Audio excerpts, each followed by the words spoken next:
नमस्कार। मैं astro गुरुमा doctor ज्योति जोशी आप सभी ज्योतिष प्रेमियों का हार्दिक स्वागत करती हूँ। आज हम अत्यंत नए, अलग और महत्वपूर्ण विषय पर वार्तालाप करने वाले हैं। वह विषय है कि केतु का संबंध पिछले जन्म से होता है। वो कैसे, ये विषय आज मैं आपको विस्तार से समझाने वाली हूँ। कुंडली के जिस स्थान में केतु ग्रह विराजमान है, उससे पिछला जन्म घटना और इससे इस जन्म में होने वाली चीज़ें स्पष्ट होती है। कुछ जातकों को लगातार एक ही प्रकार के स्वप्न आते हैं, उसका कारण भी इससे स्पष्ट होता है। इस विषय को समझने के लिए आज के भाग को अंत तक देखना न भूलें। साथ ही जानकारी अच्छी लगे तो वीडियो को शेयर करें ताकि दूसरों तक पहुंच सके।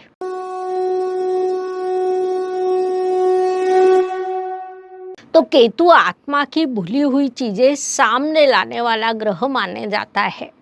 एक बार मेरे पास एक जातक आया। उसका कहना था कि उसे एक ही प्रकार का सपना बार बार आता है। सपने में एक महिला आती है जो बोलती कुछ नहीं, केवल रोती है। ऐसी स्थिति में ज्योतिषी को क्या करना चाहिए? हमारे पास साधन के रूप में केवल जातक की कुंडली होती है। उस अनुसार मैंने कंप्यूटर पे उसकी कुंडली बनाई, तुरंत उसका अध्ययन भी शुरू किया। उस कुंडली का विश्लेषण करते समय सबसे पहला ध्यान सप्तम स्थान के केतु पर गया। साथ ही चतुर्थ, अष्टम और द्वादश, इन तीनों स्थान पर भी ध्यान गया। उससे अंदाजा हुआ कि इस घटना का संबंध कहीं न कहीं पिछले जन्म से होगा।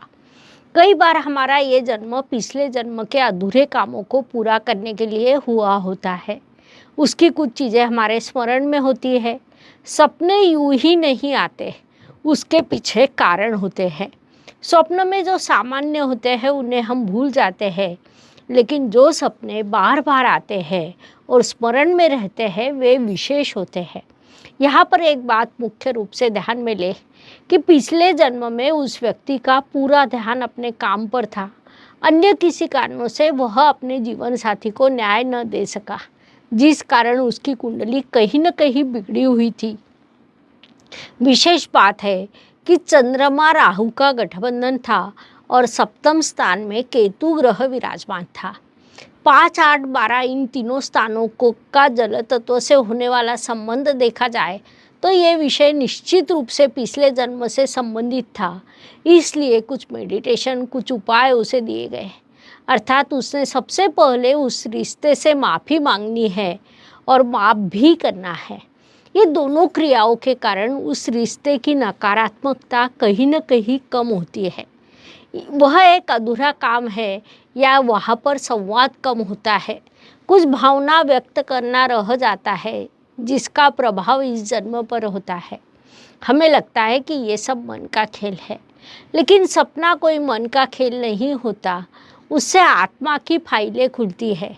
इसीलिए ऐसे सपनों को गंभीरता से लेना चाहिए। केतु पुनर्जन्म दर्शाने वाला ग्रह है। वह जिस स्थान में होता है उस स्थान से संबंधित प्रश्न निश्चित रूप से निर्माण होते हैं। विशेष रूप से केतु ग्रह की महादशा शुरू हो तो प्रश्नों की तीव्रता अधिक बढ़ती है। अब केतु यदि प्रथम स्थान में हो तो पिछले जन्म के आपने स्वयं को अधिक महत्व दिया था। स्वयं की दृष्टि से ही हर विषय को देखा होता है, जिस कारण प्रत्यक्ष अप्रत्यक्ष रूप से दूसरों पर अन्याय होता है।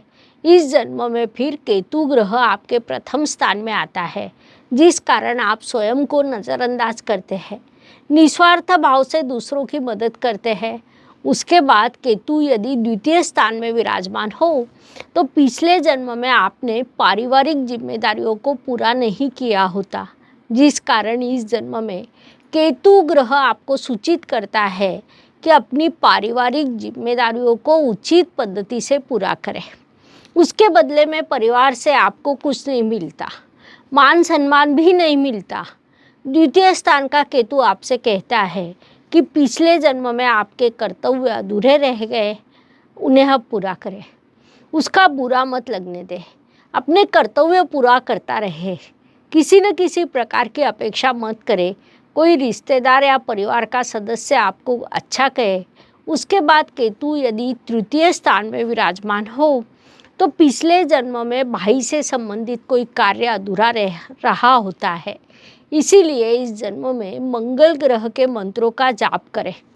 भाइयों का ध्यान रखें, पिछले जन्म की कुछ यादें हो तो उन्हें माफ़ करें और स्वयं भी माफ़ी मांगे, जिससे परेशानी कम होती है।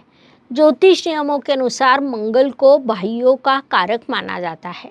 यदि आपके तृतीय स्थान में केतु विराजमान है तो कई बार आपने ये अनुभव लिया होगा कि आप भाइयों के लिए बहुत कुछ करते हैं, लेकिन भाई उस तुलना में आपके लिए कुछ नहीं करता या आपको उचित सम्मान नहीं देता है। उसे लगातार लाभ प्राप्त होते रहता है और आपको लगातार परेशानी होती है। आपको भी ऐसा अगर अनुभव आया हो तो आप कमेंट बॉक्स में लिखें। केतु यदि आपके चतुर्थ स्थान में विराजमान हो तो पिछले जन्म में माता जी से संबंधित कर्तव्यों में आपसे कमी रही होगी। उस कमी को पूरा करने के लिए ये जन्म मिला है। यदि आप 2-3 भाई हो तो माता जी ने आपको नज़रअंदाज किया होगा या आपको वैसा लगता होगा, क्योंकि चतुर्थ स्थान में केतु आपके पिछले जन्म के संबंध को दर्शाता है।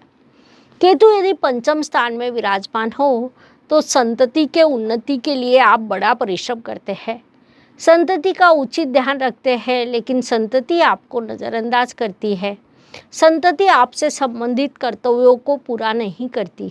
ऐसी स्थिति हो, संतति आपको नज़रअंदाज करती हो, जिम्मेदारियों को पूरा नहीं करती हो, तो इस चीज़ पर गुस्सा न करें।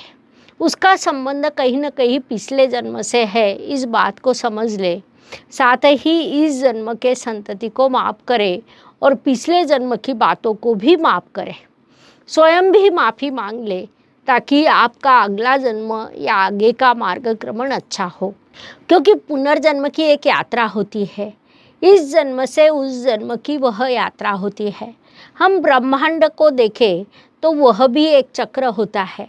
हमारी पूरी सृष्टि एक चक्र में घूमती है और मनुष्य का आत्मा भी चक्र में घूमता है। विशेष बात है कि हमारी कुंडली 360 अंश पद्धति से घूमता हुआ दिखाई देता है।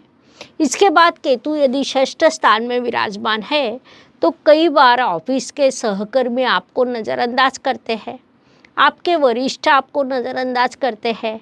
आपके सहकर्मी द्वारा किए गए छोटे से काम की भी बड़ी प्रशंसा होती है, लेकिन आप कितना भी अच्छा काम क्यों न करें, उसे नज़रअंदाज किया जाता है। ऐसे स्थिति में क्रोध आना स्वाभाविक होता है। ऐसे प्रश्न लेकर कई जातक हमारे पास आते हैं और जब हम उनकी कुंडली देखते हैं तो षष्ठ स्थान में विराजमान केतु ग्रह दिखाई देता है। यहाँ पर पुनश्च वही संबंध आता है कि पिछले जन्म में आपने सहकर्मियों को नज़रअंदाज किया होता है, उनसे बुरा बर्ताव किया होता है, जिस कारण ये सब अभी हो रहा है। सप्तम स्थान में विराजमान केतु के संदर्भ में हमने शुरुआत में ही जानकारी प्राप्त की। केतु यदि अष्टम स्थान में विराजमान हो तो ऐसे व्यक्ति को अपने ससुराल में उचित मान सम्मान नहीं प्राप्त होता, उचित प्रेम नहीं मिलता, ससुराल से सहयोग नहीं मिलता। यह भी उसी दिशा से कार्य होता है। केतु यदि नवम स्थान में विराजमान हो तो कई बार पारिवारिक सौख्य में कमी लाता है। जातक को परिवार से दूर रहना पड़ता है, लेकिन अध्यात्म में रुचि रहती है। यहाँ पर होता क्या है कि ऐसा जातक पिछले जन्म में अपने परिवार के साथ रहता था, परिवार उसके लिए सब कुछ था, आध्यात्मिक चीज़ों को वो भूल गया था, जिस कारण इस जन्म में उसकी रुचि अध्यात्म में बढ़ती है। दशम स्थान का केतु कई बार भरपूर परिश्रम करने के बाद भी उस तुलना में सफलता नहीं देता। कुंडली के दशम स्थान को हम कर्म स्थान कहते हैं। ऐसे स्थान में यदि केतु विराजमान हो तो भरपूर कर्म करने के बाद उस तुलना में सफलता कम प्राप्त होती है या सफलता मिलती है उससे आपको समाधान नहीं होता, जिससे आपको बड़ी परेशानी होती है। लाभ स्थान में विराजमान केतु लाभ में कमी निर्माण करता है।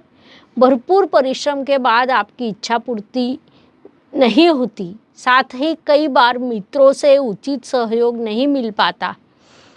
कुछ कुंडलियाँ देखने के बाद हम जातक को कहते हैं कि आपको जीवन में सभी प्रकार के सुख मिल सकते हैं, लेकिन मित्रों का सुख नहीं मिल सकता। विशेष रूप से ऐसे काल में यदि केतु की महादशा हो षष्ठ स्थान से मंगल का संबंध हो या कुंडली का सप्तम स्थान खराब हो तो हम कहते हैं कि आप जीवन में कुछ भी कर लो, लेकिन मित्र के साथ पार्टनरशिप में व्यवसाय मत करो, मित्र को कर्ज मत दो। इन सभी चीज़ों का संबंध भले ही पिछले जन्म से हो, लेकिन उसका प्रभाव इस जन्म पर भी होता है, जिस कारण वहाँ एक प्रकार की नकारात्मकता तैयार होती है। संक्षेप में केतु ग्रह आत्मा से जुड़ी चीज़ों को सामने लाता है। क्या आपको ऐसे स्वप्न आते हैं? स्वप्न में कोई व्यक्ति बार बार दिखाई देती है, परिचित लगती है, लेकिन याद नहीं आती, ऐसा कुछ होता हो तो हमें कमेंट में अवश्य बताएं। आपके कुंडली में केतु ग्रह कौन से स्थान में विराजमान है और उस पर आपको अब तक क्या अनुभव प्राप्त हुए, ये भी बताना न भूलें। इस प्रकार ये विषय स्पष्ट करने के लिए इतनी जानकारी पर्याप्त है। पुनश्च अवश्य मिलेंगे। जानकारी अच्छी लगे तो वीडियो को शेयर करना ना भूलें ताकि दूसरों तक पहुंच सके। धन्यवाद। शुभम भवतु। जय ज्योतिष। ज्योतिष का अध्ययन तथा शास्त्र की शास्त्रीय तरीके से पढ़ाई करने के लिए मेरी 2 किताबें प्रकाशित हो चुकी है, उनका अवश्य लाभ लीजिए। Please like, share and subscribe the channel और हाँ, बेल आइकॉन दबाना ना भूलें। धन्यवाद।